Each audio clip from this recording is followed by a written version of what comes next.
Bereshit bara Elohim, Genesis 1:1. Deceive, if possible, the very elect. Please see this link. This link above brings thoughtful insights and purposeful meaning of Genesis 1:1 by way of the Hebraic expression Bereshit bara Elohim. In the presentation of Genesis 1:1, there are two alien whispers that transit certain information not implied by the text itself. If you fail to listen to the 17-minute presentation, like in full, and pay close attention, you may or may not hear the whispers of the abomination of desolation. But worse, if you cannot perceive the serious error now, how will you respond, let alone stand, when confronted in the apocalypse?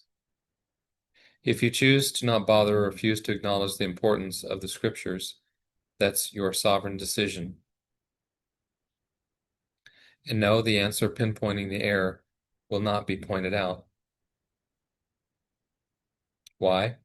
Hast thou forgotten Jesus often taught in this manner? So preparation for the tribulation is a waste of your time? Verily, a great loss in the sealing time of the man in linen, Ezekiel 9. But then there comes the era of the apocalypse, a tragedy of eternal proportions. And hast thou forgotten God causes you to believe a lie? And with all deceivableness of unrighteousness in them that perish, because they receive not the love of the truth, that they might be saved.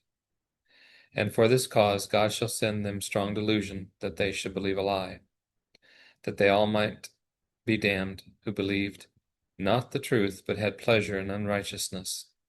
Why? Carelessness eventually produces contempt. He who made described the upside of the contempt, that there was a very keen, palpable recognition of great loss, as in weeping and gnashing of teeth.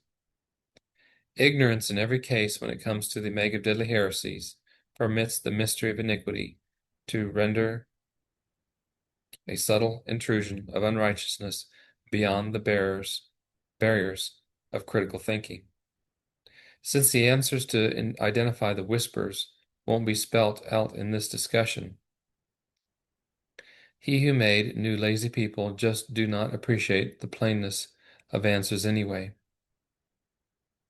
They forget and move on. The seed sower?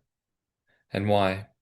For many are encumbered by Laodicean thinking, and for that there is a price to pay. Spewed. Revelation 3. So you have to pay close attention even when listening to any amount of quality information these days by many, many sincere speakers. Jesus warned there will be many false Christs, and their expertise is to nurture and to deceive in unrighteousness, and frankly today it is nigh seamless. Hence your task in this discussion is to listen carefully and see if you can detect the alien whispers in the video. Critical thinking today when it comes to the doctrine of God is lost, if not completely. Those today who cannot perceive how the law of one and why God the Eternal Son heresy exists will heed the many false Christs. Why? Because of an all-prevailing presumption about the one God of Deuteronomy 6:4, and therefore it's guaranteed you will miss the intrusion of the law of one. It is extremely important in the context of Revelation 13 and the first angel's warning, why Christ is Alpha and Omega, and why the eternal righteousness of He who made will be your great loss. This discussion is extremely precise. You will never detect the whispers of the mystery of iniquities, omega of deadly heresies, that subtly intrudes and adapts an adjunct to the word usage of Bereshit bara Elohim.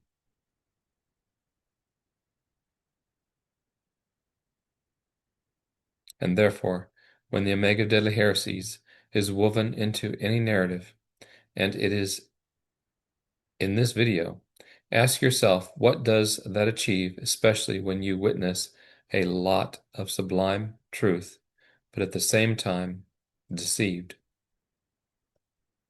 If you don't realize, you won't see the trotting underfoot of the eternal righteousness of the law of two, of John 1:1.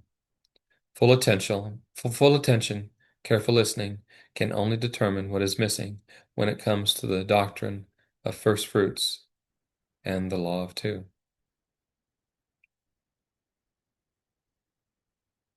Ready? Did you notice twice the guy is trying to prove the God, the eternal Son, fundamental number 4? The fact is those whispers do not confirm Romans 1:3 and 1:4, and they don't, especially as applicable to the first fruits feast as an antitypical fulfillment of the feast of the resurrection. And the many mentioned in relation to Elohim cannot be ascribed to the original two, law of two. But perhaps to the many that were in their graves when Jesus died, later walked around the city. First fruits has to be tied to the bread and wine, as well as what Jesus stated about a seed that dies and what it later produces. That Melchizedek presented as a future prophecy of Melchizedek, as at the resurrection, was made like unto the Son of God. Acts 13:30-33. If what if what the guy is saying was to be true, then the prerequisites of the order of Melchizedek would be false. We know that he is contextually pushing for the God, the Eternal Son. He even quoted Proverbs on wisdom, using the error of personification to push forward the God, the Eternal Son, the law of one. In other words, twice the guy applies the law of one upon Genesis 1:1, John 1:1. And yes, if this discussion pounds your front door, hey, wake up, then also know there are missing essentials.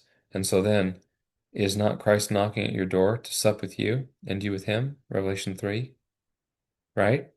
What is missing? Melchizedek, Alpha is missing. Order of Melchizedek, Omega is missing. Missing is Romans 1, 3, and 4, Acts 13:30-33. There is no John 4:22. You can never appreciate the true feast of first fruits in eternal righteousness as to its relation to the Alpha and the Omega, let alone any recognition of the Day of Atonement. There is absolutely no seal of God, no eternal righteousness. The issue is blown open for all to see. It's not semantics. Jesus wasn't kidding about if it were possible it would deceive the very elect. The intrusion of whispers comes from the playbook of the synagogue of Satan, and note very carefully the appeal to the original Hebrew is not the true issue. What is the true issue? The true issue is that there is no first fruits when God the Eternal Son is placed upon Christ's identity in his Alpha. The true Omega is contextually fulfilled in the Omega antitypically at 9 a.m. on the parabolic time clock, just as Psalms 2:7 is tied in with Acts 13:30-33. So if first fruits is mentioned, it's all about Acts 13:30-33. That is why, through the sonship of the order of Melchizedek, the Son created all things, because in this order of Melchizedek,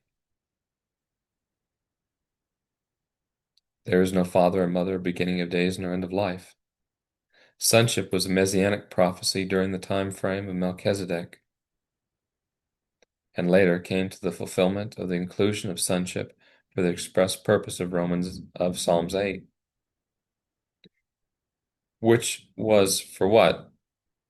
For the redemption of the planet under the government of God and his ultimate purpose for man, as stated in Psalms 8.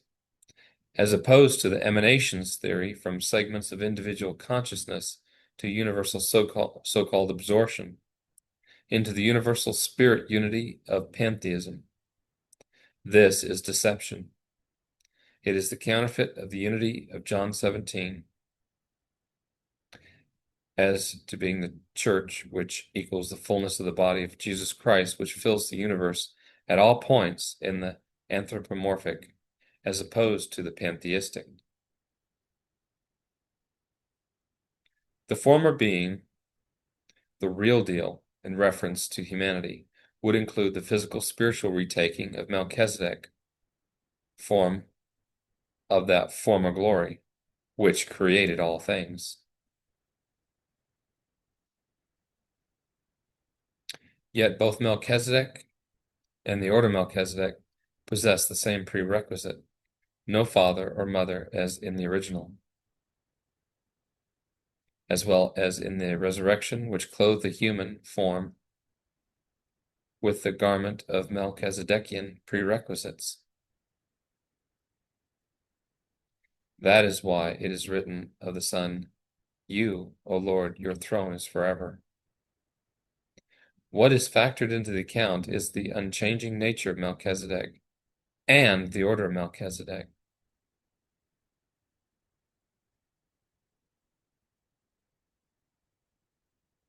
Order of Melchizedek, which is the branch extension, which equals the seven spirits of God, being the fullness of Melchizedek. Hebrews 1, 8-12. But unto the Son he saith, Thy throne, O God, is forever and ever.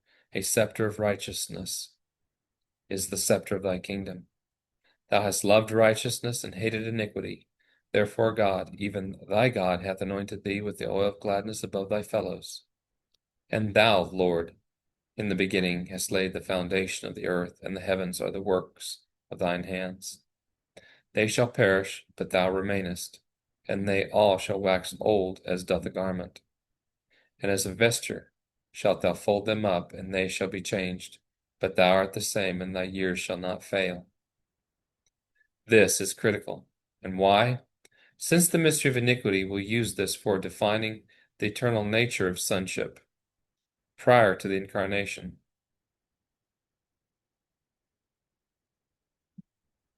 That is, God the eternal Son.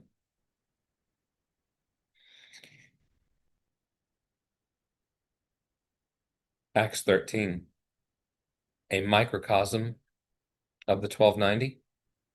Just prior to Acts 13, 30-33, in the very same chapter, Paul lasered his eyes on mischief subtlety.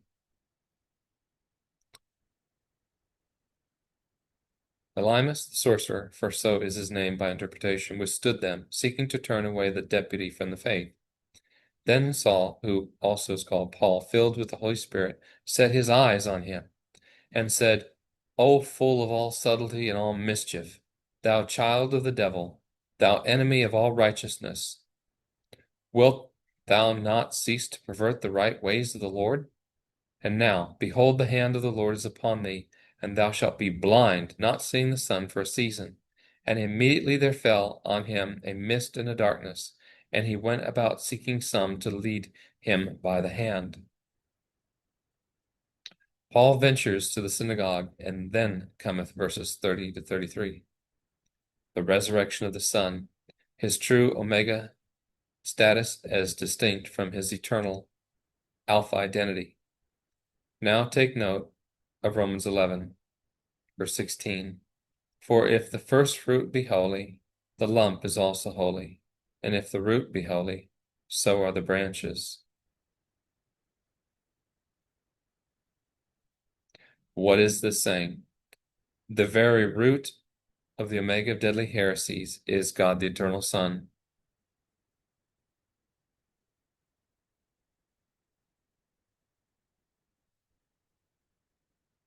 So what makes the omega of resurrection and first fruits holy? John 1:1 explains and concisely the alpha scenario of eternal righteousness, that there was no eternal sonship. Just as David said in Psalms 2:7. Paul confirmed David that Christ's eternal righteousness was the very root of sonship.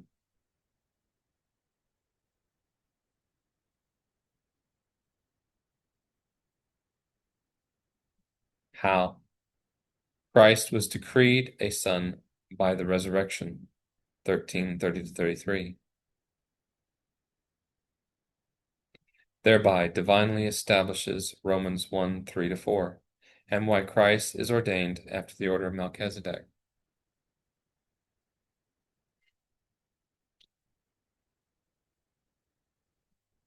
Therefore, Acts 13:30-33 is then and can only be true. The root of first fruits is eternal righteousness equals holy. Hebrews 7:1-3, alpha equals holy. Son of the resurrection, Romans 1:4, declared the omega equals holy. Then what is the sealing time about? He that is holy, let him remain holy. Revelation 22:11.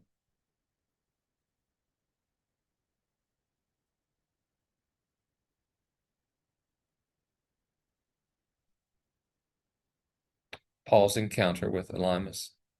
This guy, a sorcerer, was mincing words in unrighteousness. While the detractors will blah, oh, subtlety and mischief was not fully described, the very fact being a sorcerer all harks back to the great red dragon, and subtlety and mischief had to been occulted by Elymas in a way of appearance of words of righteousness. Now ask yourself, was ancient Hebrew of Genesis 1:1 inadvertently applied for the benefit of the law of one? Same difference. Paul sure picked up on the mischief and subtlety of Elymas. What God the Eternal Son was developing from the Plato was God the Eternal Son developing from the Plato of vain philosophy? Keep in mind, sorcery at its head is the law of one. What was the weakness of understanding of the deputy? The doctrine of who Christ was eternal and not God the Eternal Son? For consistency's sake, the only focus of any sorcerer is to what? To destroy Christ's Alpha was in flesh Messiah. While it is not stated, it is very clear the intrusion of unrighteousness prevailed. Anything that destroys the eternal righteousness of he who made is unrighteousness. The bloodline of Jesse to David, so who was David's Lord? Omega, offspring. But the Alpha scenario being David's Lord. Sorcery is always first to dissipate and wash away, confuse, conflate, deflate, misapply. Is always the work of the mystery of iniquity imposed endlessly upon eternal righteousness of he who made. And what happened? The next Sabbath day came almost the whole city together to hear the word of God. But when the Jews saw the multitudes, they were filled with envy and spake against those things which were spoken by Paul, contradicting and blaspheming. Contradicting and blaspheming is the entire response of the eighth king in Revelation 13, right? Is Acts 13 a microcosm of the loud cry? Well, if you take time to consider, it has all the ingredients. What is your conclusion? Did you listen properly? Did you hear the mischief? The alien whispers in the video? Still don't know? Pray, oh pray, earnestly. The omega of deadly heresies is deadly.